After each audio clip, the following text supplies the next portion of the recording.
You know what they say about Corvallians, right? The bartender leaned forward, his three eyes blinking in rapid succession as he polished a glass with a tentacle. They've got memories that span millennia and grudges that last twice as long. Yeah, well, they also say humans have the survival instinct of a lemming with a death wish, so I'll take alien gossip with a grain of salt. Marcus Fletcher tossed back the remainder of his drink, something blue and fizzy that tasted like cinnamon mixed with battery, acid, and slid the empty glass across the counter. The bartender's skin rippled in what Marcus had come to recognize as the Zenturi equivalent of an eye roll. Your funeral pink skin. Just don't come crawling back with your limbs rearranged when it decides you've invaded its personal space. Marcus glanced over his shoulder at the subject of their conversation. In the farthest corner of the space station's most disreputable bar sat a hulking figure shrouded in ancient battle armor. The Corvalli warrior hadn't moved in 3 hours except to occasionally lift a drinking vessel to whatever passed for lips beneath that intimidating helmet. Look, Marcus said, turning back to the bartender, I need a navigator who knows the outer rim. And word is that Corvalon over there has mapped more of the uncharted sectors than the entire Galactic Federation combined. Unless you know someone else willing to guide a human through the Scylla Nebula. The bartender's tentacles writhed in agitation. Nobody goes through. The Scylla Nebula. Are you actually insane or just pretending for attention? I prefer the term. Optimistically motivated. Marcus replied with a grin that didn't quite reach his eyes. 3 months searching for someone crazy enough to help him, and this ancient Corvallian warrior was his last hope. The mission that had started as a scientific expedition had become something far more personal after what happened to the rest of his crew. With a deep breath that did nothing to calm his nerves, Marcus grabbed his jacket from the stool beside him and made his way across the bar. The crowd of assorted aliens, most sporting more appendages than Marcus could count, parted like a sea of tentacles and exoskeletons before him, whispering in a dozen different languages that the universal translator, in his ear, didn't bother to interpret. He didn't need to understand the words to get the message that human is walking to his death. Maybe they were right, but Marcus had never been very good at taking hints. Tz'arth K'vorrex, last warlord of the Corvallian, High Command destroyer of the Pion fleet and survivor of the 1,000-year war, was having a spectacularly bad day. The centuries-old wound in his left side was acting up again. The synthetic nutrient paste that passed for food on this station tasted like processed excrement.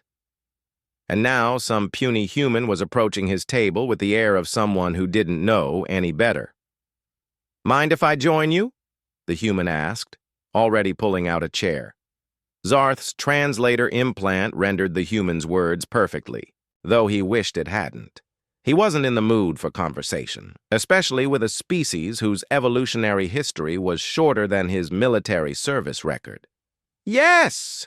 Tz'arth growled the word, rumbling through his vocal chambers like distant thunder. I do mind. The human paused, hovering awkwardly, half-seated, then completed the motion. Anyway, great thanks for having me. Tz'arth's secondary heart skipped a beat in pure irritation. Was the translator malfunctioning, or was this human deliberately ignoring him? He leaned forward slightly, the ancient servos in his battle armor whining in protest. Perhaps you misunderstood, he said, slowly, each word precisely enunciated to penetrate even the thickest human skull. Your presence is neither required nor desired. Leave. The human had the audacity to smile. I'm Marcus Fletcher, in need a navigator for the Scylla Nebula, and I've been told you're the only one who's ever made it through and back again. Tz'arth went still. It had been over 3 centuries since anyone had mentioned the Scylla Nebula to him. 300 years of silence broken by this fragile creature who couldn't possibly understand what he was asking. Who told you this? The question emerged as barely more than a whisper, yet the menace in it caused nearby patrons to hastily vacate their tables. The human Marcus didn't even flinch. Does it matter? I need to get through the nebula, and you know the way. I can pay.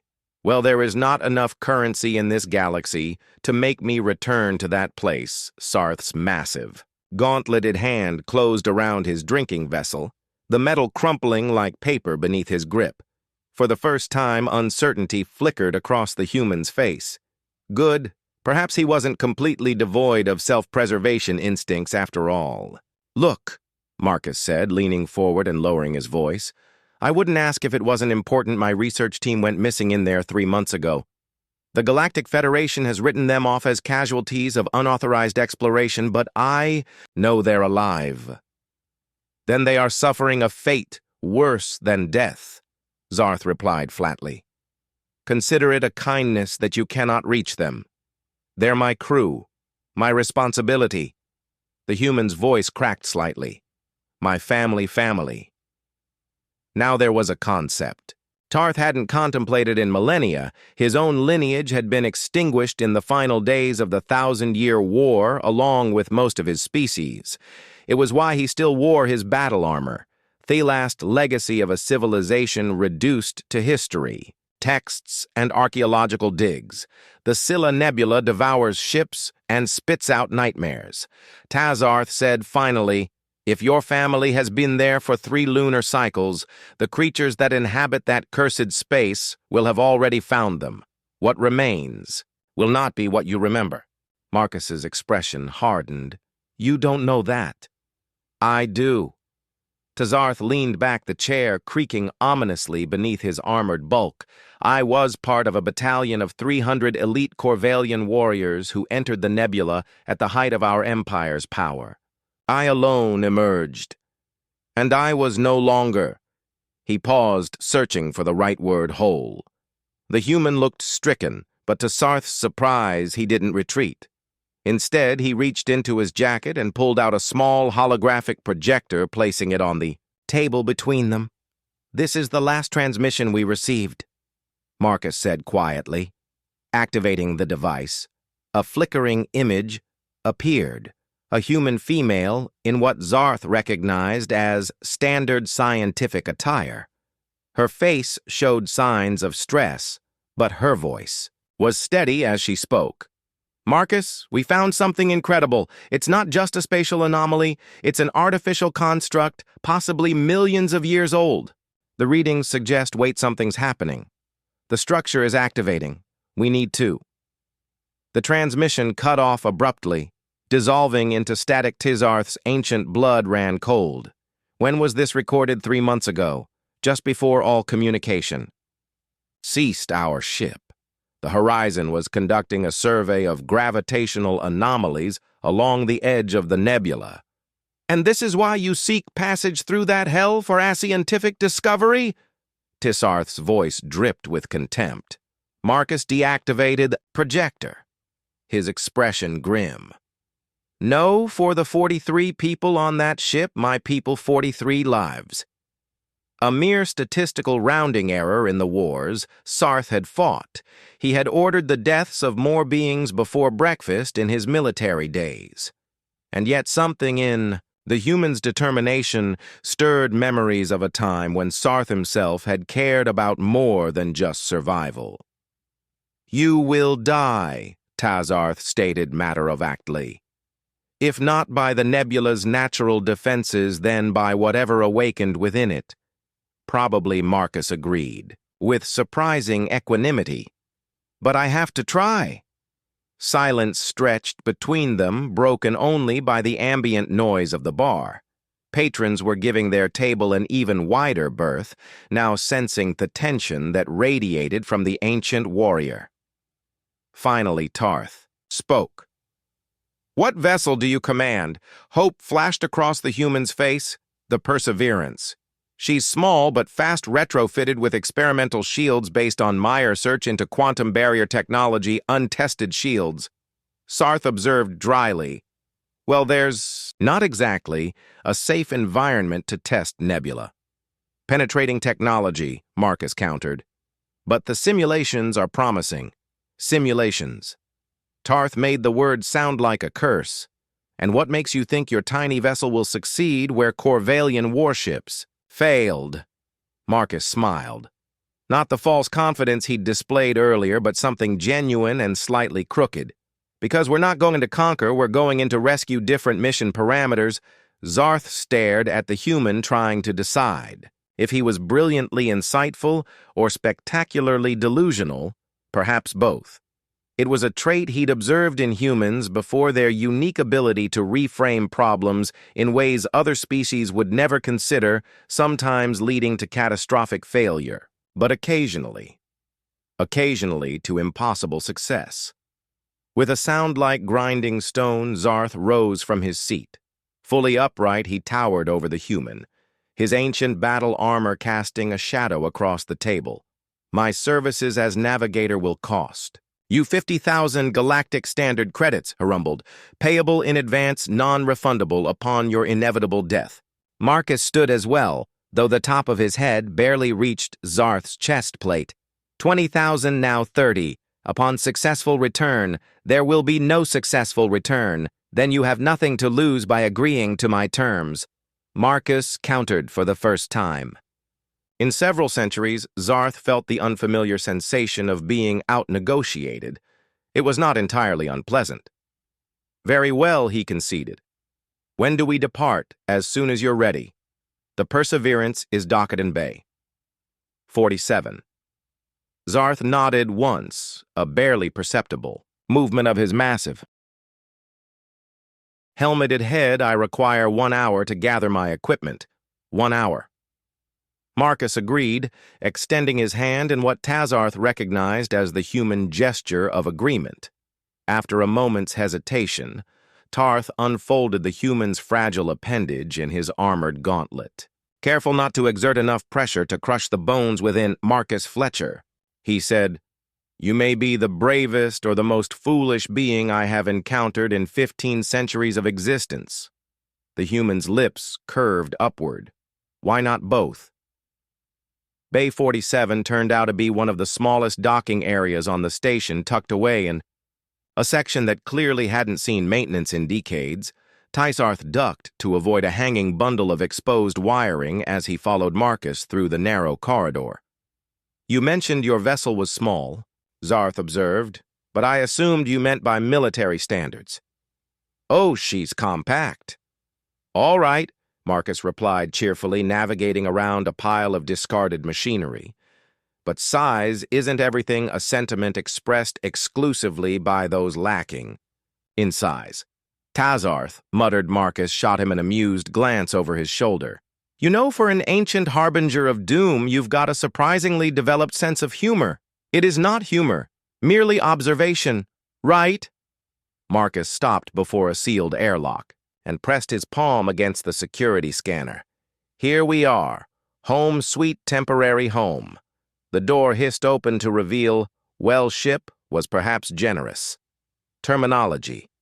The Perseverance appeared to be a modified short-range transport vessel, the kind typically used for Planeto Station transits. Its hull was a patchwork of different metals, evidence of numerous repairs and modifications. Tz'arth stood motionless, trying to process what he was seeing. This, he said finally, is not a ship. This is scrap metal held together by optimism and poor judgment. She's sturdier than she looks, Marcus insisted, stepping inside and gesturing for Tz'arth to follow. And those modifications aren't just cosmetic. I've been reinforcing her specifically for this mission. With profound misgivings, Tz'arth ducked through the airlock, his armor scraping against the frame. The interior was even less impressive than the exterior. A cockpit barely large enough for two, a tiny galley, area, and what appeared to be a converted cargo hold now serving as living quarters. Where is the rest of your crew? Tz'arth asked, though he suspected he already knew the answer.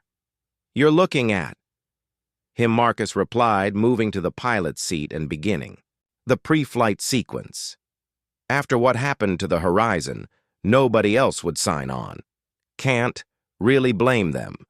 Tz'arth's respiratory filters processed several cycles of air before he responded, You intended to navigate the Scylla Nebula alone? Well, not anymore, Marcus pointed out.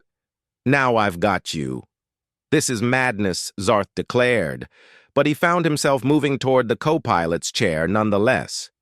It groaned alarmingly as his armored form settled into it.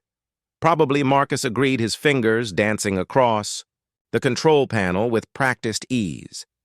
But sometimes madness is the only sane response to an insane situation. Your species has a remarkable talent for packaging suicidal impulses as philosophical insight. Marcus grinned. It's one of our better qualities. Strap-in departure in 2 minutes.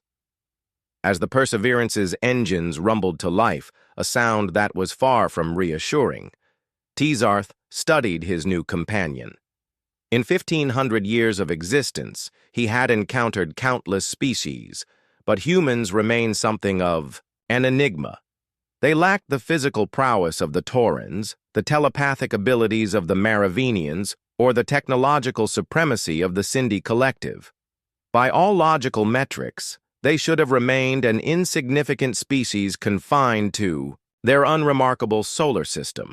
Instead, they had spread throughout the galaxy like a particularly resilient virus, forming alliances, starting colonies, and generally inserting themselves into situations where they clearly didn't belong, like the Scylla Nebula station control is clearing us for departure, Marcus announced, interrupting Tz'arth's thoughts. Any last words of wisdom before we head into certain doom? Check your air filtration systems, Tz'arth advised seriously. If we are to die, I would prefer not to do so because of mechanical failure rather than nebular horrors. Marcus blinked, then laughed. Now, that's practical advice. Air filtration systems are green across the board.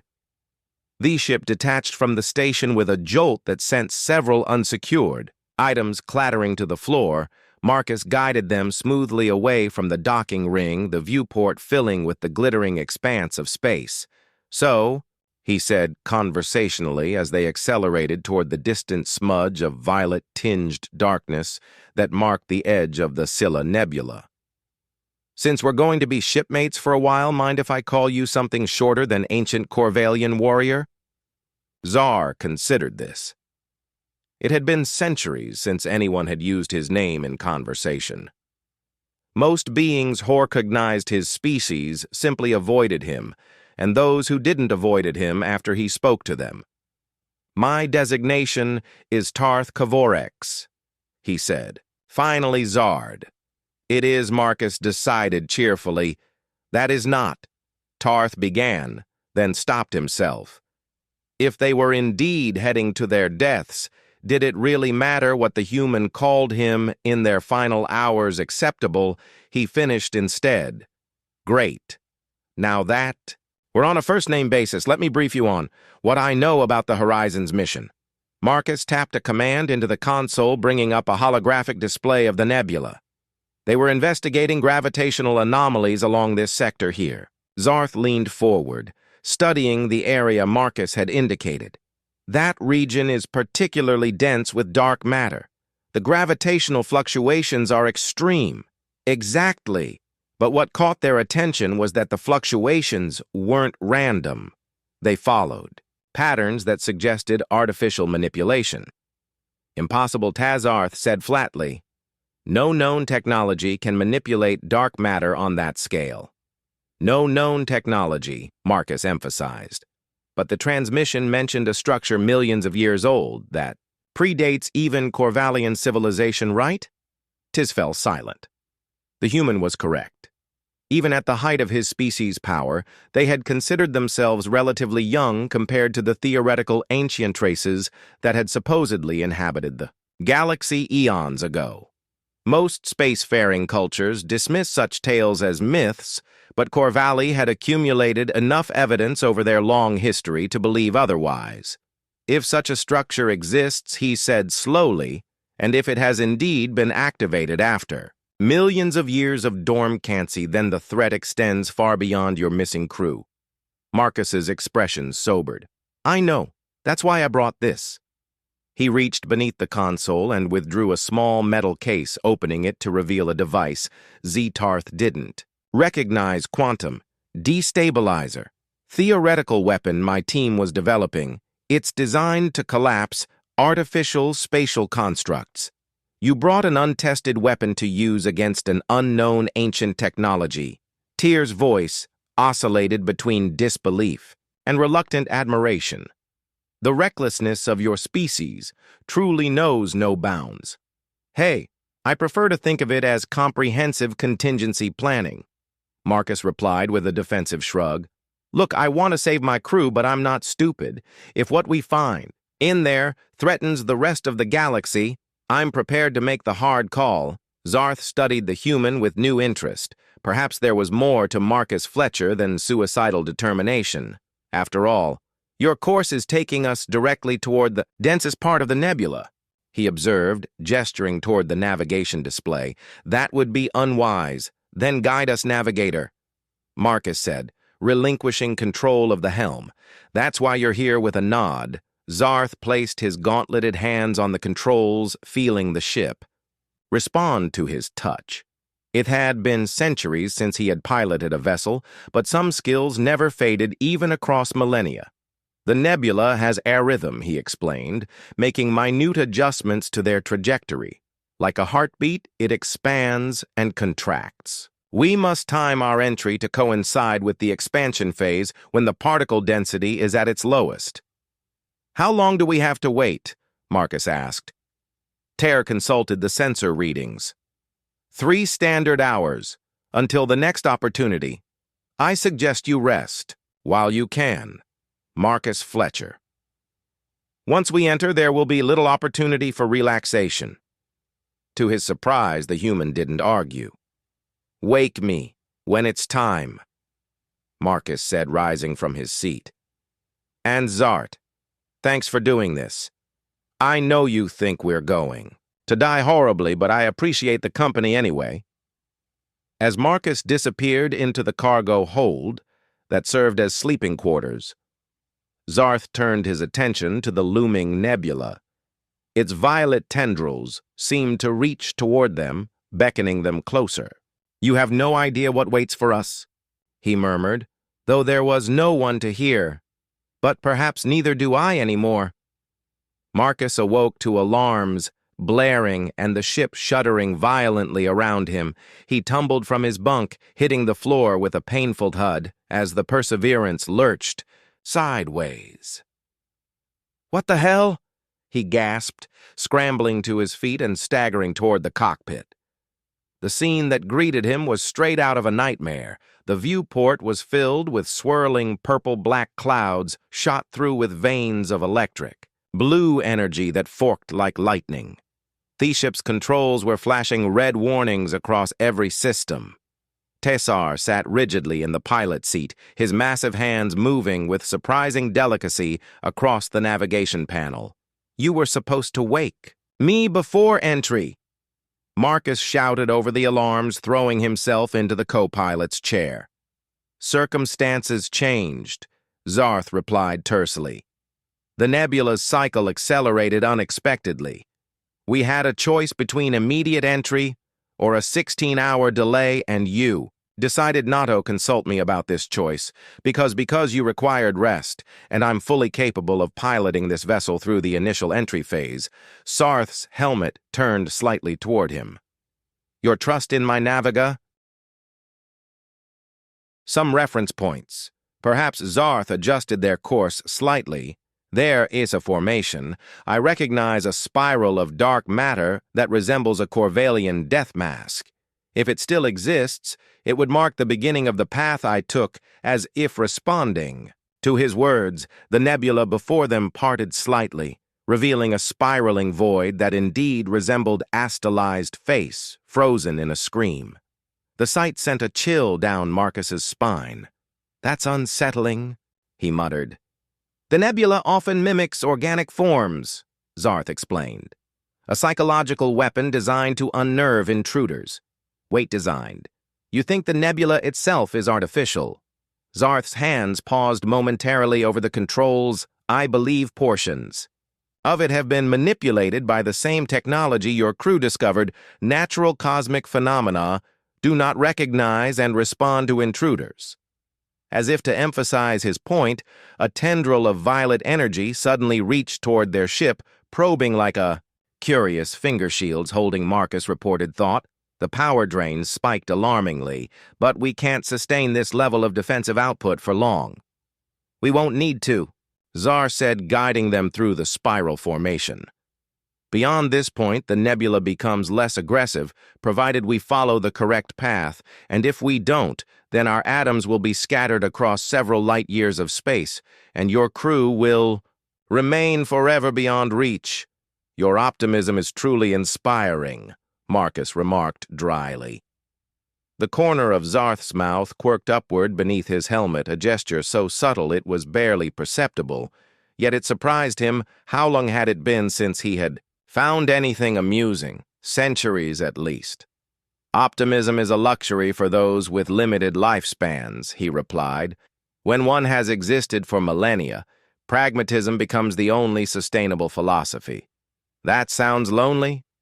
Marcus said, his voice softer than Tz'arth had heard it before. Before he could formulate a response, the sensors emitted a sharp ping. I'm detecting an energy signature, Marcus reported, his focus immediately back on the mission. Similar spectrum to the one the Horizon was investigating. Tz'arth examined the readings, distance approximately 70 kilometers, bearing 42 Mark 118 that would place it within the region known as the MA. Tz'arth said grimly, the densest and most dangerous section of the nebula. Of course it does, Marcus muttered, because nothing about this mission could be easy. He looked at Tz'arth expectantly. Can we reach it? Tz'arth considered their options. The route to the M would take them through areas of the nebula he had specifically avoided during his escape centuries ago. The particle density alone would strain their shields beyond capacity, and that was assuming they encountered no other defenses. By all logical measures, the answer should be no. And yet, looking at the human's determined face, Tz'arth found himself reluctant to extinguish the hope he saw there. It was an irrational sentiment, one that his younger self would have dismissed as weakness, but 1,500 years of existence had taught him that logic alone was a cold companion on the long march of time. It will require precise navigation and considerable luck, he said finally, but yes, it is possible. The smile that broke across Marcus's face was like the sudden ignition of a star brief, but blindingly bright. Then let's do it, he said simply. Tz'arth nodded and adjusted their course, guiding the small vessel deeper into the heart of the nebula. The violet clouds grew thicker around them, occasionally parting to reveal glimpses of structures that defied easy categorization, geometric shapes that seemed to fold in on themselves. Towers of crystallized energy that pulsed with inner light, and once disturbingly what appeared to be a perfect replica of a Corvallian battle cruiser frozen in thinnament of its destruction. What is this place? Marcus whispered, his eyes wide as he stared out the viewport. Aggravated, Tz'arth replied softly. Or perhaps a museum. The nebula preserves what it captures, though not always in a form the original creators would recognize. And the Horizon my crew. If they are here, they exist in some form, whether that form is one you would wish to find remains to be seen. Marcus fell silent at that, his expression troubled. For the next hour, they navigated through the increasingly dense nebula, the shields protesting continuously as they deflected the worst of the energetic particles. Then suddenly, the sensors lit up with multiple contacts. I'm reading several metallic objects ahead, Marcus reported, his voice tight with excitement. One large mass consistent with the dimensions of the Horizon plus numerous smaller objects in close proximity. Configuration? Tz'arth asked already. Adjusting their approach vector, Marcus studied the readouts. The smaller objects appear to be in systematic formation, around the central mass almost like satellites or defense platforms' defenses, Tz'arth confirmed grimly. Prepare to engage evasive maneuvers. No sooner had he spoken than the first attack came a pulse of coherent energy that sliced through the nebula toward them. Tz'arth yanked the controls hard to port, barely avoiding the beam. "Weapons!" he demanded. "Just point defense lasers," Marcus replied, activating the ship's modest armament designed for asteroid deflection, not combat. "They will suffice." Tz'arth said, though he knew the statement was optimistic at best. "Target the nearest platform. And fire when ready." Marcus locked onto the closest object and fired a continuous beam. For a moment, nothing happened. Then the platform erupted in a silent explosion, debris scattering into the nebula. "One down," Marcus reported, "but I count at least 11 more. And our power reserves are dropping fast. We don't need to destroy them all," Tz'arth said, guiding the ship through a series of evasive maneuvers that sent them spiraling closer to the central mass. "We need only reach your vessel. And then what? We can't exactly tow it out with this ship." "One problem at a time," Marcus Fletcher Tz'arth replied, a hint of grim humor in his voice. "First, we survive long enough to reach your crew." Another energy beams sliced past them close enough that the shields flared, visibly from the near miss. Marcus returned fire, disabling a second platform, but 3 more immediately adjusted their positions to compensate. "They're learning," he observed, tensely adapting to our attack pattern as expected from an ancient defense. System Tz'arth agreed. He made a split-second decision and drove the ship directly toward the largest concentration of platforms. "What are you doing?" Marcus yelped as proximity alarms screamed in protest, creating confusion. Tz'arth replied calmly, "Their targeting systems are calibrated for opponents that value self-preservation." Understanding dawned on Marcus's face. "So if we act like we don't care if we live or die," precisely, the gambit worked as they hurtled toward the platforms. The defense system hesitated, its programming momentarily confused by the apparent suicide run. In that brief window, Tz'arth executed a maneuver that would have torn a larger ship apart, skimming between 2 platforms and using their own bulk as shields against. "Their companions fire, holy shit," Marcus breathed as they emerged on the other side, now much closer to the horizon. "That was either the most brilliant or most insane piloting I've ever seen." "The distinction is often meaningless," Tz'arth observed, already focusing on their next challenge. "Can you establish communication with your vessel?" Marcus activated the comm system, fingers flying across the controls. "Attempting contact now. Horizon. This is Marcus Fletcher aboard the Perseverance." "Do you read me?" "Repeat." "Horizon. Do you copy?" Static filled the channel for several long moments. Then, faintly but unmistakably, a voice responded. "Marcus, is that really you? How did you—" "Never mind, you need to get out of here." "The structure. It's not what we thought," Dr. Amir Marcus exclaimed. Relief washing over his features. "We're here to rescue you." "What's your status, rescue?" The voice became clearer as Marcus adjusted the signal.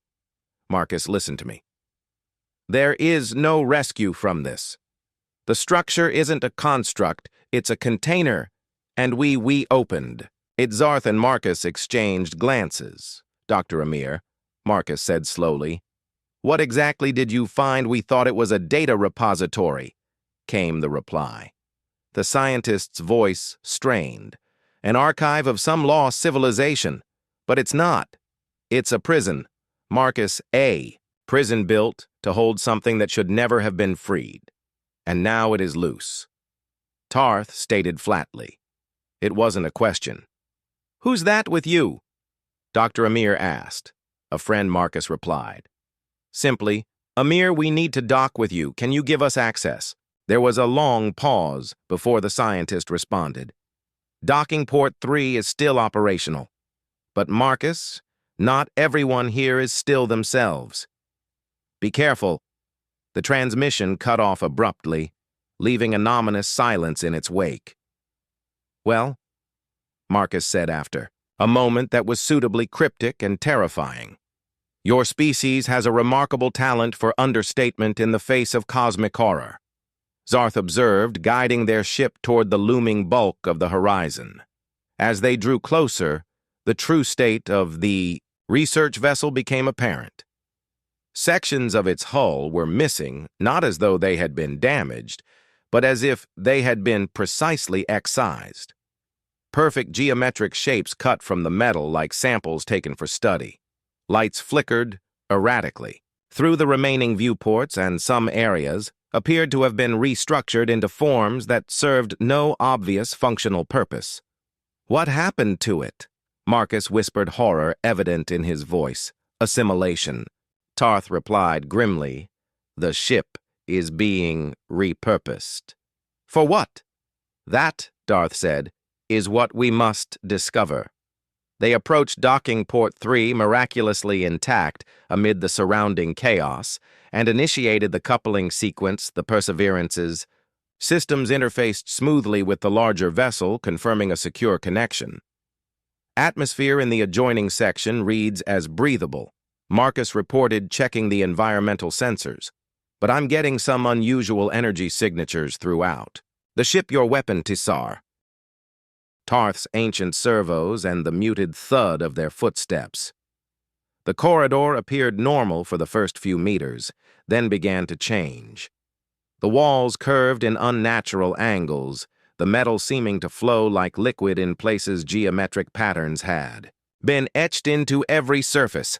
Complex fractal designs that hurt the eyes if studied too closely. "These markings," Tz'arth murmured, running an armored finger along one of the patterns. "I have seen their like before within the deepest regions of the nebula." "What do they mean?" Marcus asked. Keeping close to the K'vorrex side, "They are not language as your species understands it. They are mathematical expressions of reality. Alterations, too. The fundamental equations that govern matter and energy, you're saying. These are literal rewrites of the laws of physics in localized areas." "Yes." Tz'arth gestured toward a section of the corridor where the metal appeared to be floating in disconnected segments, yet still formed a passable walkway. "Gravity density temporal. Flow all can be manipulated through these expressions." Marcus let out a low whistle. No wonder the Federation couldn't make sense of the data we were sending back. We weren't just discovering new science, we were encountering an entirely different framework of reality. They continued deeper into the ship, the alterations becoming more pronounced with each section they passed. In some areas, objects from the ship's interior chair's equipment, even sections of bulkhead, had been deconstructed and reconstructed into elaborate, three-dimensional mandalas that rotated slowly in midair. "The Messal should be through this junction," Marcus said, as they approached a sealed door. "If anyone's organizing a response to whatever this is, they'd gather there. It's the largest open space on the ship." Tz'arth nodded and positioned himself to one side of the door, gesturing for Marcus to take the other. With practiced precision, Marcus tapped the door control and the panels slid apart to reveal Baal the Forgotten. "Gods," Tz'arth breathed, his voice barely audible through his helmet. The mess hall had been transformed into something that defied easy description. The tables and chairs were gone, replaced by an intricate, crystalline structure that pulsed with inner light. Suspended within this structure were a dozen human bodies, their limbs extended as if frozen in movement. Their eyes were open, glowing with the same light that suffused the crystals, and their skin had taken on a translucent quality that revealed shadowy movement beneath. And at the center of it all stood Dr. Amir, apparently untransformed, staring at a holographic display that showed rapidly scrolling symbols similar to the patterns etched throughout the ship. Amir Marcus called, stepping cautiously into the room. The scientist turned, his expression cycling rapidly through surprise, relief, and then something like resignation. "Marcus," he said wearily, "you shouldn't have come. I couldn't leave you all here." Marcus replied, moving closer while keeping a weary eye on the crystalline structure and its suspended occupants. "What happened? What is all this?" Dr. Amir gestured tiredly at the structure. We found what we thought was a data repository. Like I said, a perfect crystal sphere at the heart of the nebula. Untouched by the chaos around it, we brought it aboard for study. His voice dropped to a whisper. We were so careful. Marcus used every containment protocol in the book. But when we began scanning, the sphere responded. It was never meant to be a repository. Tz'arth stated, moving to examine one of the suspended crew members. It was a containment vessel for an entity older than your recorded history. Yes, Amir confirmed, looking at Tz'arth with newfound interest. You're Corvallian, aren't you? Your people encountered. At before not. I personally, Tz'arth clarified. But yes, my battalion was sent to investigate reports of an anomalous object within the nebula. We did not survive the encounter, yet here you stand. Amir observed I escaped. The others were not so fortunate. Marcus interrupted the exchange, pointing to the suspended crew members. Are they alive? Amir's expression crumpled slightly in a manner of speaking. Their consciousness exists, but it's been integrated with the entity's network. It's using them as processing, nodes linking their brains together into some kind of biological supercompute processing what Marcus demanded. Information. Amir replied simply. The entity is ancient, predates most galactic civilizations. It's been trapped in that sphere for millions of years, cut off from the universe. Now it's hungry for data for understanding how reality has changed in its absence. And your crew volunteered for this integration? Tz'arth asked skeptically. Amir looked away. Note exactly. The first few were taken. Before. We understood what was happening. The entity was clumsy at first, learning how to manipulate physical matter again after eons of containment. He gestured at the complex crystalline structure. It's getting better, though more precise, more creative. And the others, Marcus pressed. The rest of the crew, some are like this, Amir said, indicating the suspended forms. Others are elsewhere on the ship serving different functions, and some he trailed off. Some have been fully converted. Tz'arth finished for him, their physical forms completely absorbed and repurposed. Amir nodded miserably. I've been trying to communicate with it to make it understand that we're sentient beings, not just resources to be harvested, but it's difficult. The entity doesn't think. Like we do?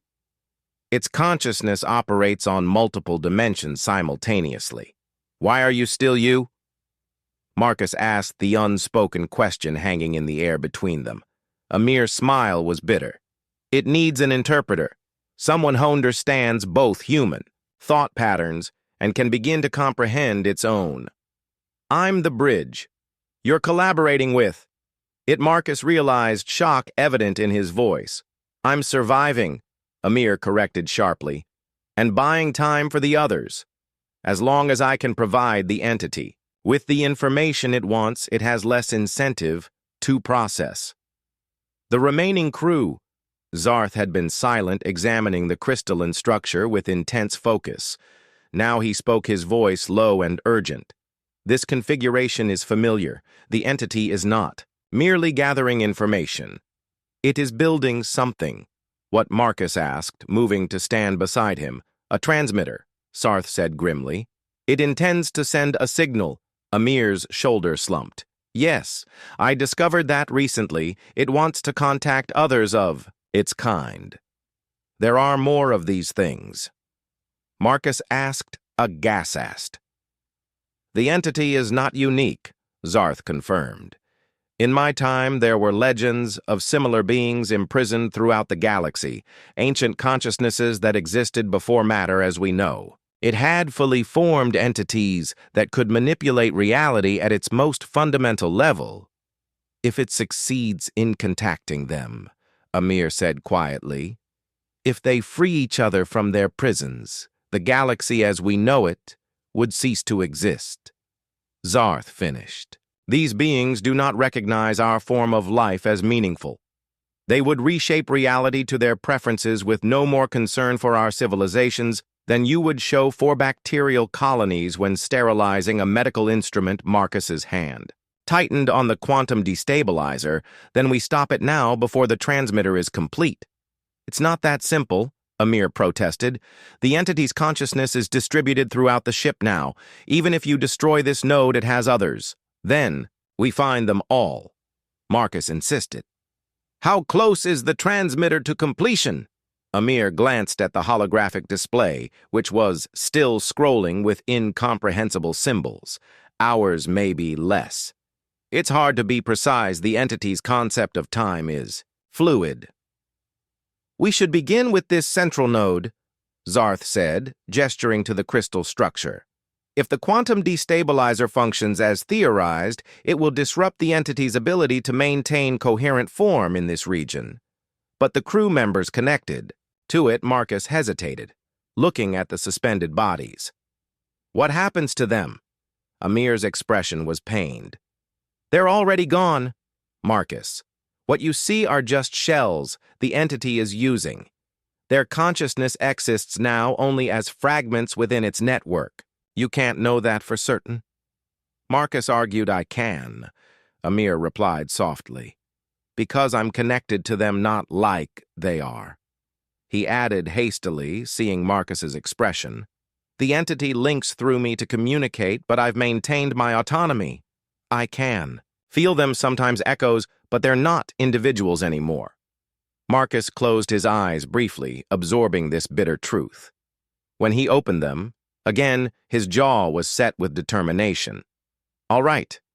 We use the destabilizer on this node, then hunt down. Any others, Amir, you'll guide us?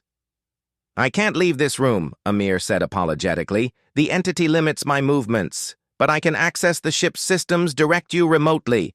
That will suffice, Tz'arth said. Now let us proceed, before he was interrupted by a sudden shift in the light emanating from the crystal structure. The soft pulsing quickened the glow, intensifying from gentle blue to harsh white. It knows, Amir whispered, backing away from the holographic display. It's been listening through me. The suspended crew members began to move their limbs, twitching in unison as if controlled by a single mind, which Marcus realized with horror they were. Use the weapon, Tz'arth commanded, positioning himself between Marcus and the awakening node. Marcus activated the quantum destabilizer, which emitted a high-pitched whine as it powered up. He aimed it at the center of the crystalline structure and depressed the trigger. Nothing happened. Why isn't it working? He shouted frantically, checking the devices. Settings. The mathematics. Amir realized, pointing to the patterns etched into the walls and floor around them. They've altered the physics in this section. Your device operates on principles that no longer apply here, then we must move it beyond. The affected area, Tz'arth, decided, already advancing toward the crystalline structure. Marcus, follow me closely. Do not engage with the drones. Drones, Marcus echoed, then understood as the suspended crew, me. Dared through the transformed ship, encountering increasingly bizarre alterations to the structure.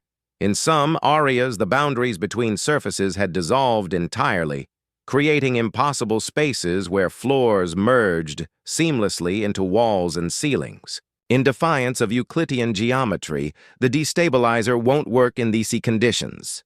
Marcus realized as they navigated a particularly warped section where gravity seemed to pull in multiple directions simultaneously. The physics are too far removed from baseline. Then we must find where the alterations are. Weakest, Tz'arth replied. The entity cannot maintain uniform control over the entire vessel. There will be boundaries, transition zones. How do we identify those? Tz'arth gestured to the patterns etched into the surfaces around them. The mathematical expressions become less complex as the entity's influence wanes. Look for areas where the patterns are simpler or absent entirely. They continued their careful progress toward engineering constantly, checking for pursuing drones. Twice they were forced to hide as groups of transformed crew members passed by, moving with that same unsettling uniformity that betrayed their shared consciousness. There, Marcus whispered, as they reached a nondescript maintenance access near engineering, the patterns stop here.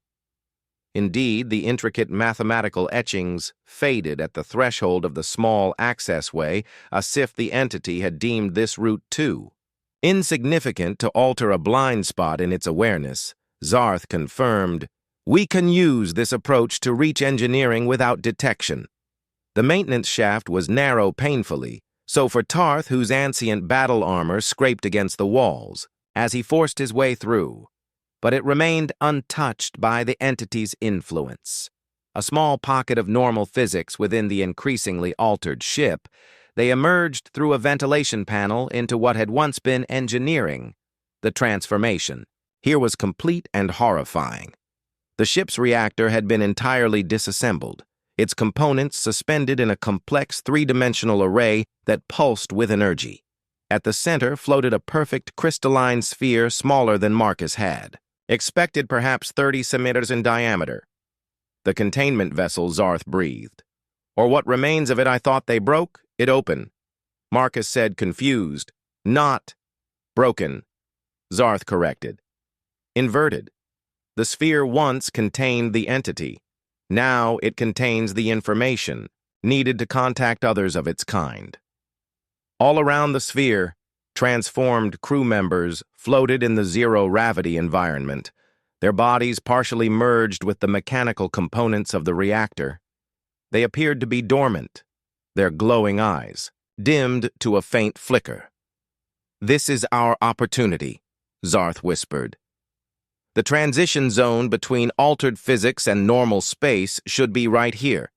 Hap pointed to a faint shimmer in the air about 3 km from the sphere. "I need to get closer to use the destabilizer effectively," Marcus said, assessing the distance. "Its range is limited. I will create a distraction," Tz'arth decided. "When the entity diverts its attention to me, you will approach the boundary and deploy the weapon. That's suicide." Marcus protested. "Once it identifies you as a threat, I have survived the entity once before." Tz'arth interrupted, "And I am not as vulnerable as I appear." He tapped his ancient battle armor. "Corvallian technology may be primitive by the entity standards, but it was designed to withstand exotic energy patterns." Before Marcus could argue further, Tz'arth activated something on his gauntlet. His armor began to emit a low, pulsing hum that somehow felt painful to hear, though it wasn't particularly loud. The effect on the environment was immediate. The floating crew members stirred their eyes, brightening to full intensity. The crystalline sphere at the center of the array flickered patterns of light chasing across its surface. "It's responding to the resonance frequency," Tz'arth explained, increasing the intensity of the emission. "An old Corvallian trick for disrupting hostile energy fields." As the entity's attention focused on this new threat, Marcus slipped around the edge of the room, keeping to the shadows, as he made his way toward the boundary Tz'arth had identified. The quantum destabilizer grew warm in his hands, responding to the proximity of altered physics. The transformed crew members were now fully alert, converging on Tz'arth with single-minded purpose. The massive Corvallian stood his ground, the servos in his ancient armor whining as he prepared for combat. "Anytime now, Marcus Fletcher." He called out, his voice almost casual. Despite the approaching threat, Marcus reached the boundary, feeling the hairs on his arm stand up as he crossed the threshold between normal and altered physics. The destabilizer's power indicator flickered. Then stabilized, Ash adjusted its settings to compensate. "Ready!" he shouted, aiming the device at the crystalline sphere. Tz'arth nodded and, with surprising grace for a being of his size, launched himself into the midst of the approaching drones. His armored fists connected with terrible precision, disabling rather than destroying the transformed humans where possible. "Now, Marcus," he roared as he grappled with 3 drones simultaneously. "The entity is fully engaged." Marcus activated the destabilizer at full power. This time it responded with a deep, resonant pulse that he felt in his bones rather than heard. The beam that erupted from the device wasn't visible to the naked eye, but its effect was unmistakable. The crystalline sphere shuddered its perfect surface, developing hairline fractures that spread like lightning. The complex array surrounding it began to collapse, as the altered physics sustaining it broke down. Throughout engineering, themathematical patterns etched into every surface flared bright white, then began to fade. "It's working," Marcus called out, maintaining his aim despite the chaotic scene unfolding before him. Then, without warning, the destabilizer's power cell overloaded. The device grew searingly hot in Marcus's hands, forcing him to drop it. As it hit the floor, it emitted one final catastrophic pulse before falling silent. For a moment, nothing happened. The crystalline sphere continued to crack, but didn't shatter. The drones paused in their attack on Tz'arth as if listening to some inaudible command. Then the sphere imploded, collapsing in on itself with such force that it created a momentary vacuum. The shock wave threw Marcus against a bulkhead and sent Tz'arth sprawling despite his massive armor. When Marcus regained his senses, the engineering section had been transformed once more, but this time back toward normality. Their reactor components were falling from their suspended positions, clattering to the deck as gravity reasserted itself. The transformed crew members collapsed like puppets with cut strings there glowing, eyes dimming to normal human irises, and from the center where the sphere had been came a sound, a high, thin keening, that existed at the very threshold of hearing, yet somehow conveyed an emotion that transcended species barriers. Pain, confusion, rage. "The entity is dying," Tz'arth said, pulling himself upright, but not yet defeated. "We must leave now." "What about the crew?" Marcus demanded, struggling to his feet and looking at the fallen forms around them. "Those that can be saved will need to be carried," Tz'arth replied the rest. He shook his helmeted head. "The entity's alterations to their physical forms are too extensive. They cannot survive its dissolution." Marcus wanted to argue, but a violent tremor ran through the ship, throwing him off balance again. "What's happening without the entity's influence? Maintaining structural integrity. The damage to the ship is manifesting physically," Tz'arth explained. "The horizon is tearing itself apart."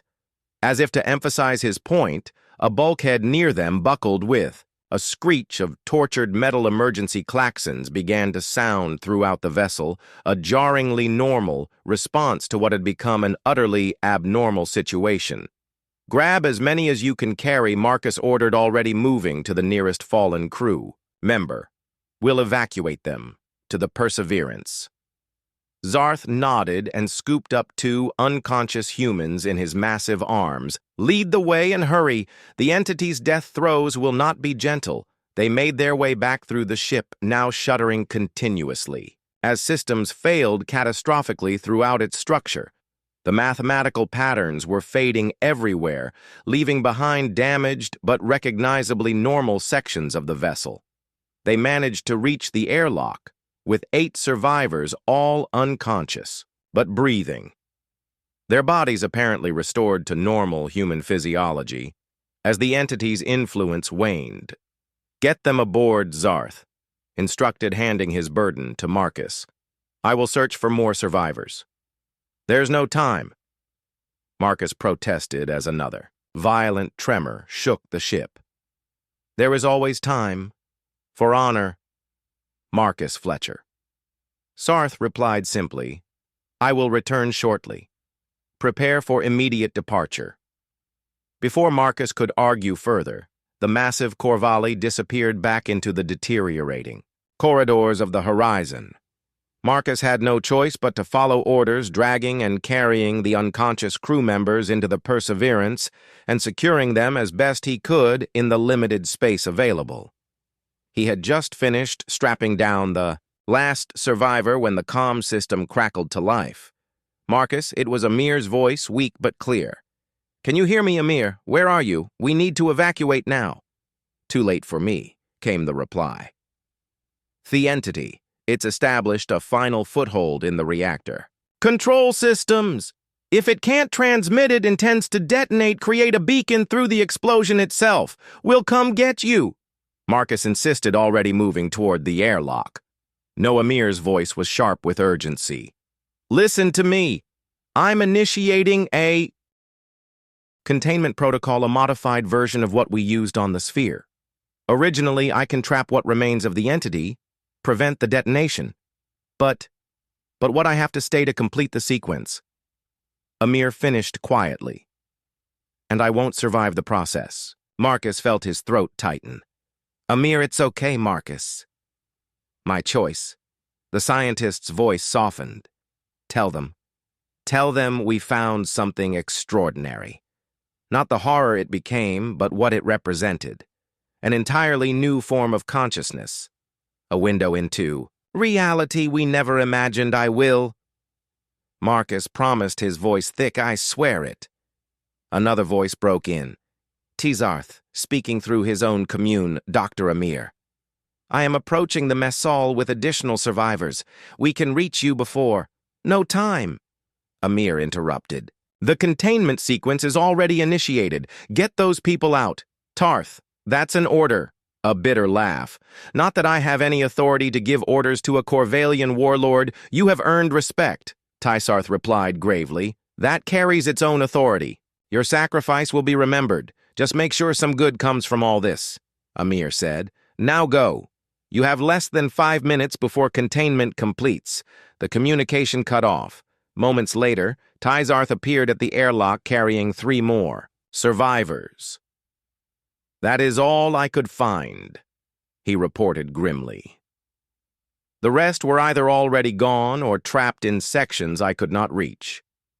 Together, they secured the new arrivals and prepared for emergency departure. The horizon was now shaking continuously, structural beams groaning as the ship began to break apart, disengaging docking clamps. Marcus announced, his fingers flying over the controls, initiating emergency thrust in 3, 2, 1. The Perseverance tore away from the dying research vessel with barely controlled urgency, its engines protesting the sudden demand for maximum power. Behind them, the horizon began to implode, sections of its hull collapsing inward as Amir's containment protocol took effect. He's creating a localized gravity. Well, Marcus realized, watching the sensor readings collapsing the entity's remaining consciousness into a singularity. A fitting prison, Tz'arth observed, one from which even such a being cannot escape. They watched insolence as the horizon compressed to a fraction of its original size, then vanished in a brief flash of light that quickly faded to nothing. Where the research vessel had been, sensors now detected only a minute gravitational anomaly too small to affect surrounding space, but incredibly dense. We should place warning beacons, Tz'arth suggested, quietly, to ensure no one disturbs it. Again, Marcus nodded, too emotionally drained for words. He had come to rescue his crew and had managed to save 11 of 43. The weight of those losses combined with a mere sacrifice left him hollow. Set course for the nebula's edge, he said finally. Same route we came in, Tz'arth nodded. Taking the navigation controls, the path should be easier now. With the entity's influence fading, the nebula's natural defenses will be less targeted. Indeed, their journey outward proved less harrowing than their entry. The violent energy patterns still existed, but they no longer seemed to actively pursue Thesmal vessel. It was as if the nebula itself was exhausted by the conflict that had unfolded within it. As they approached the boundary where normal space resumed, Marcus broke the long silence between them. What will you do now after we return to the station? Tz'arth considered the question. For 1,500 years, his existence had been defined by solitude and bitterness, a relic of a dead civilization with nowhere to belong. Now I find myself uncertain, he admitted. For centuries, my purpose has been simply to exist, to carry the memory of my people. But today, I remembered what it was to have a mission to protect, to serve something greater than myself. You could come with me, Marcus suggested. The Galactic Federation will want to debrief us about what happened, and they'll need help setting up proper quarantine procedures for the singularity. After that, he shrugged. I hear the Outer Rim has plenty of problems. That could use someone with your particular skills. Are you offering me employment, Marcus Fletcher? Tz'arth asked, amusement evident in his rumbling voice. I'm offering you partnership. Marcus corrected. The Perseverance needs a navigator who knows his way around the dangerous parts of the galaxy. And I could use a friend who's good in a crisis.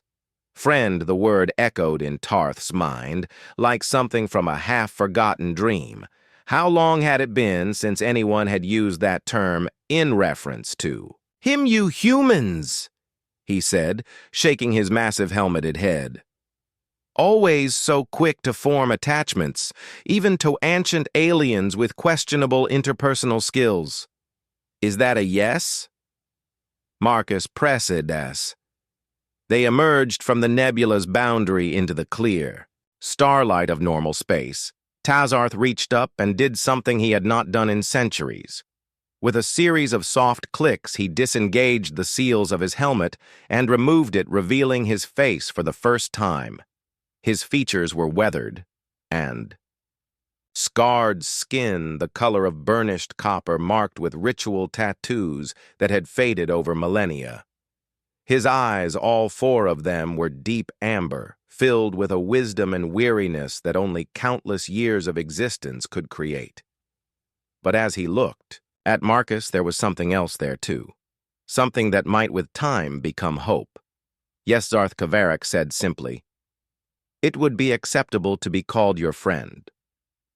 Marcus grinned, the expression lighting up his face despite the exhaustion etched. They're great, but fair warning. Friends get nicknames. I'm still calling you Tz'arth. I expected nothing less. Tz'arth replied with what might have been the beginnings of a smile. Your species' informality is legendary throughout the galaxy. As the Perseverance set course for the space station carrying its cargo of survivors and unlikely companions, the Scylla Nebula continued its eternal dance behind them. But something had changed. A subtle shift in its patterns, as if the ancient consciousness that had manipulated it for eons was finally at rest. And somewhere in the vastness of space, other entities stirred in their prisons, unaware that their would-be liberator had been thwarted. Not by mighty warships or advanced technology, but by the unlikely alliance of a human scientist, a grief-stricken explorer, and an ancient alien warrior who had discovered after 15 centuries of existence that perhaps he wasn't so alone after all. 3 months later, Tz'arth stood at the viewport of the newly refitted Perseverance, watching as Marcus said goodbye to the last of the rescued crew members. The survivors had spent weeks in medical facilities being examined and treated for the lingering effects of their experience. Remarkably, all 11 had recovered physically, though the psychological scars would take longer to heal. The Galactic Federation, after initial skepticism about their report, had ultimately established a permanent quarantine zone around the singularity that had once been the horizon. Unmanned monitoring stations now orbited at a safe distance, ensuring that what remained of the entity stayed safely contained. As for Marcus and Tz'arth, they had declined the Federation's offers of combinations and positions within the scientific core. Instead, they had used the reward money to upgrade the Perseverance, transforming the scrappy little vessel into something considerably more space-worthy. Ready for departure? Marcus asked, joining Tz'arth at the viewport. The pre-flight checks are complete, Tz'arth confirmed. Our course to the Dendari cluster is plotted. Reports of ancient ruins that predate known civilization, Marcus mused, could be nothing, or it could be another prison. Tz'arth pointed out. The entity spoke of others like itself, which is exactly why we need to check it out. Marcus replied, better us than some unprepared research team. Tz'arth nodded. In the months since their escape from the nebula, he had found himself increasingly comfortable in this unlikely partnership. The human's reckless, curiosity balanced by his own cautious wisdom. his millennia of experience complemented by Marcus's fresh perspective. "Before we go," Marcus said, pulling something from his pocket, "I have something for you." He held out a small metal disc, which Tz'arth accepted carefully between his massive fingers. "What is this?" "Official documentation," Marcus explained. "I had to pull some strings, but it's legitimate Galactic Federation citizenship. You're no longer just a relic of a dead civilization, Tz'arth. You're a citizen of the present." For perhaps the first time in 500 years, Tz'arth found himself truly speechless. He turned the disc over in his hand, seeing his name engraved there, not his full ancestral title, but simply Tz'arth, followed by his new designation, Independent Consultant, Xenoarchaeological Operations. "Thank you," he said finally, the words inadequate for what he felt. Marcus shrugged, but his smile revealed how much the moment meant to him as well. "That's what friends do. Besides, I got tired of having to vouch for you at every port. This way you can terrify customs officials all on your own." Tz'arth allowed himself a rare chuckle, "A privilege I shall exercise with restraint." As they prepared for departure, Tz'arth reflected on the strange path that had led him here. For centuries he had been avoided, feared a walking reminder of ancient conflicts and forgotten wars. His armor had been both his prison and his shield against a universe that had moved on without him. Now that same ancient heritage had given him purpose again. There were other prisons out there, other entities that might one day threaten the galaxy who, better to find them than a warrior old enough to remember their last emergence, and who better to accompany him than a human stubborn enough to befriend an ancient alien that everyone else feared. Corselade and Marcus announced from the pilot seat. "Ready when you are, partner Tz'arth." Took his place at the navigation console, feeling the familiar weight of responsibility settle upon him.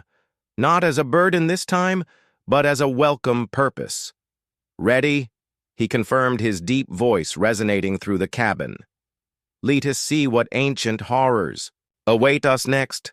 Marcus laughed as he engaged the engines. "With an attitude like that, it's no wonder everyone was scared to get close to you." "Not everyone," Tz'arth observed quietly.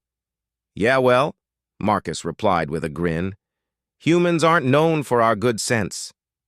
"No," Tz'arth agreed, as the stars blurred around them. "You are known for your hope. It is your species' most illogical and yet most powerful quality." The Perseverance accelerated to FTL speeds, leaving the Scylla Nebula far behind, a violet smudge against the blackness of space that grew smaller until it vanished from view entirely. Butit's memory would remain, as would the unlikely friendship forged within its deadly embrace. Everyone had indeed been scared to get close to this ancient alien warrior until one human changed everything. Epilogue. "You've got to be kidding me," Marcus muttered, staring at the holographic display hovering over these ships. "Main console. That can't possibly be right." "Sensor calibration is optimal," Tz'arth replied, his massive armored shoulders hunched slightly as he leaned forward to better examine the readings. After 6 months of partnership, he'd stopped wearing his helmet, except in combat situations, allowing his coppery features to express the subtle shifts in his mood.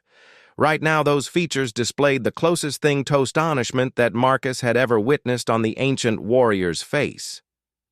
"But it doesn't make any sense," Marcus insisted. "The Dendari ruins were supposed to be at least 2 million years old.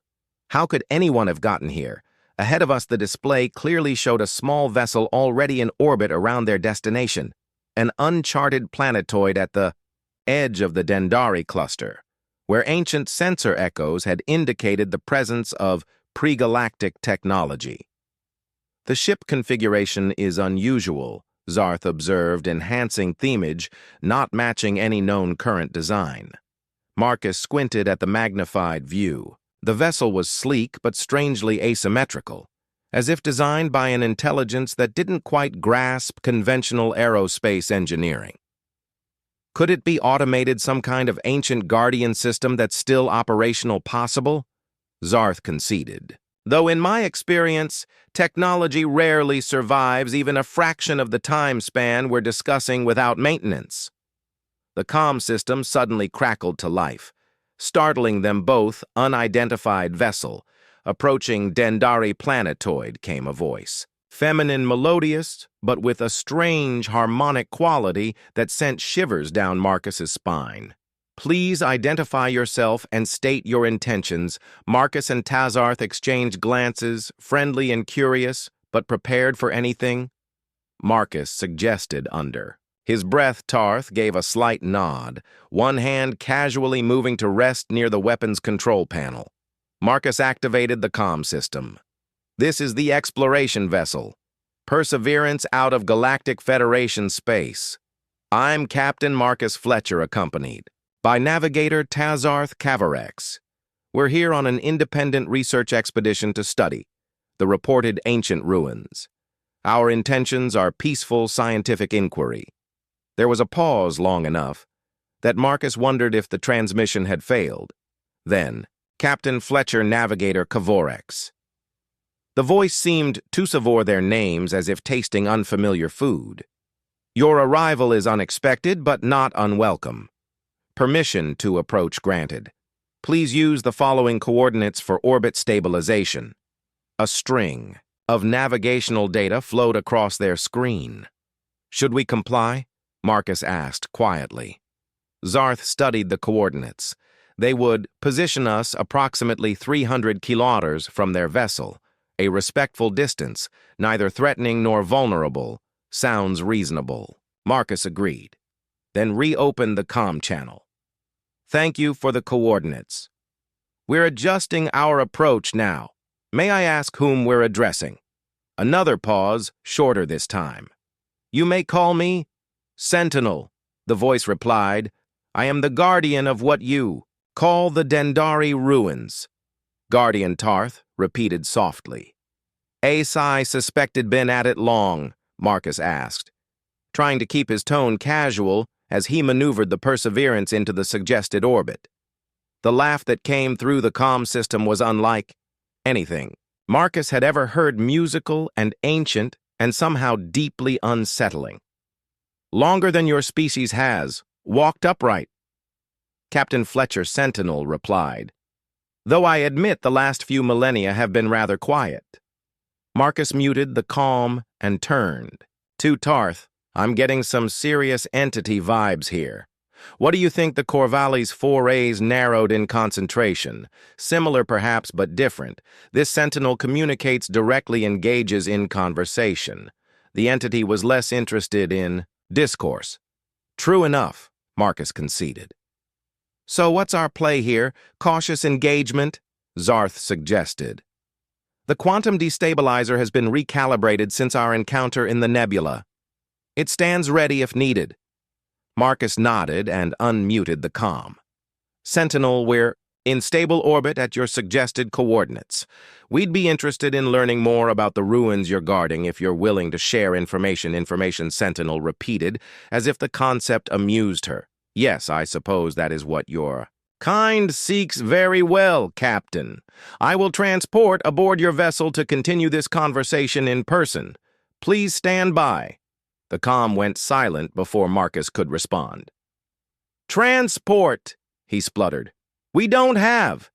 He was interrupted by a shimmer of light in the center of the bridge that coalesced into a humanoid figure. She was tall and slender with silvery skin that seemed to glow from within. Her features were almost human, but slightly too perfect, too symmetrical to be natural. She wore what appeared to be a single piece of flowing material that shifted colors as she moved. Greetings, Sentinel said, her actual voice carrying the same harmonic quality as the transmitted version. I hope you'll forgive the dramatic entrance. It seemed more efficient than arranging shuttle transfers. Tz'arth had risen to his full height, one hand resting on his sidearm, though he made no move to draw it. Your technology is impressive. Ancient, more than impressive, Sentinel corrected with a small smile.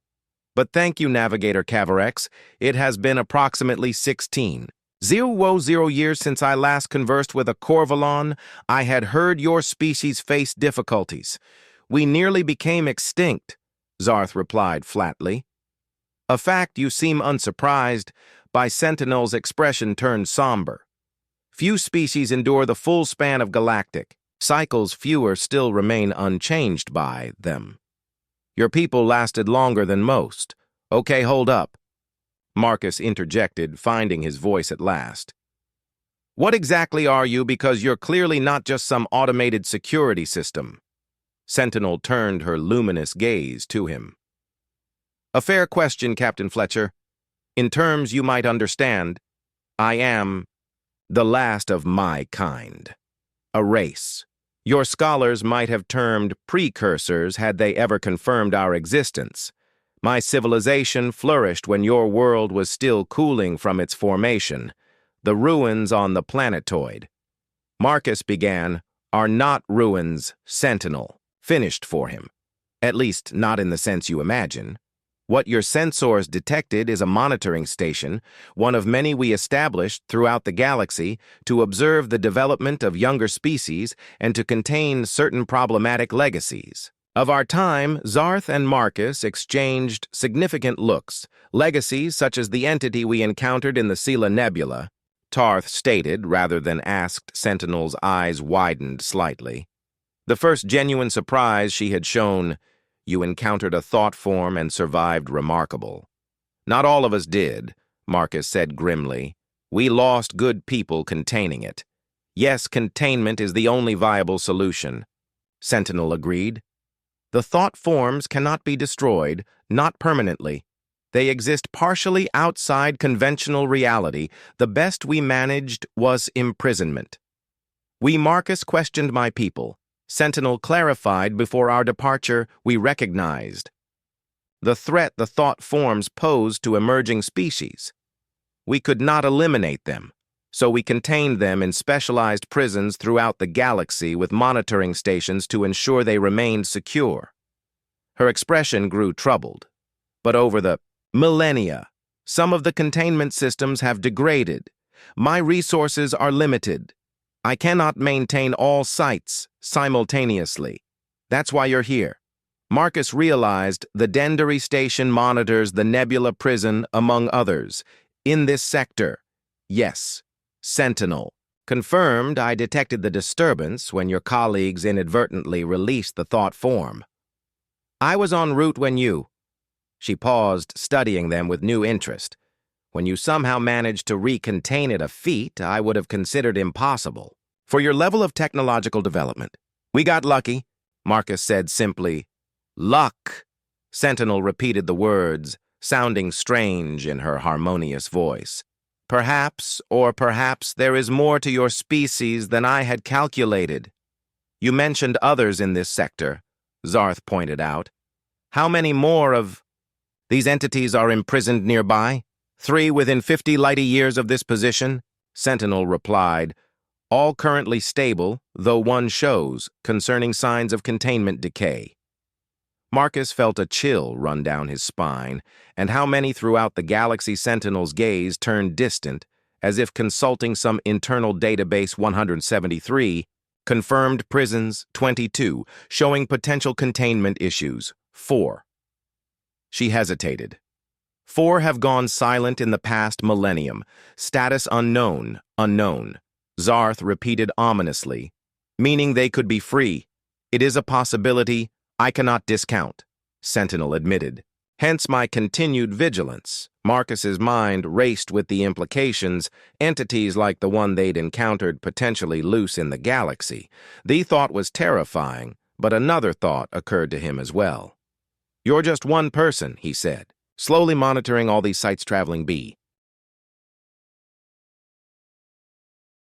From here, Marcus was already pulling up the star charts. That's in Federation territory near some densely populated worlds. Yes, Sentinel confirmed grimly. If a thought form has indeed escaped its prison, their millions of sentient beings could be at risk. Then our course is clear, Tz'arth declared, moving to the navigation console. HD 715I5. It is just one question. Marcus said, turning to Sentinel. "Your ship, can it match our FTL capabilities? We've modified the Perseverance with some pretty advanced drive systems." For the first time, Sentinel looked genuinely amused. "Captain Fletcher, my vessel does not use FTL in the way you understand it. It takes shortcuts through the fabric of space-time." "Of course it does," Marcus muttered. "Well, try to keep up anyway." As Tz'arth plotted their course and Sentinel returned to her ship to prepare for departure, Marcus found himself staring out at the stars with a strange mix of dread and excitement. They had come to the Dendari cluster seeking ruins, and had instead found a mission. Perhaps the most important mission any human had ever undertaken. Saving the galaxy from ancient horrors sounded like something from the pulp fiction he'd read as a teenager, except now it was real, and he was right in the middle of it. "Having second thoughts?" Tz'arth asked quietly, joining him at the viewport. "Nah," Marcus replied with a confidence he mostly felt. "Just thinking about how crazy life gets sometimes 6 months ago. Everyone was scared to get close to you, and I was a washed-up scientist with a death wish. Now we're partners with the last member of an ancient species, hunting down cosmic horrors across the galaxy." "Indeed," Tz'arth agreed. "It is not how I envisioned spending my 16th century of existence. Beats drinking alone in space station bars. Though, right?" The ancient warrior considered this, then nodded, marginally. Marcus laughed and clapped his massive friend on the armored shoulder. "That's the spirit. Now let's go save the galaxy, old man." As the Perseverance accelerated toward its new destination followed closely by, Sentinel's impossibly elegant vessel, the unlikely trio prepared for whatever challenges awaited them. A human with more courage than sense. An ancient alien warrior who had found purpose after centuries of solitude. And the last guardian of a lost civilization united in a mission to protect a galaxy that would never know how close it had come to unimaginable horror. Some partnerships were forged by necessity, others by chance. But this one, strange as it was, felt right as if the universe itself had conspired to bring them together at precisely the moment they were needed most. And perhaps in its infinite wisdom, it had the end.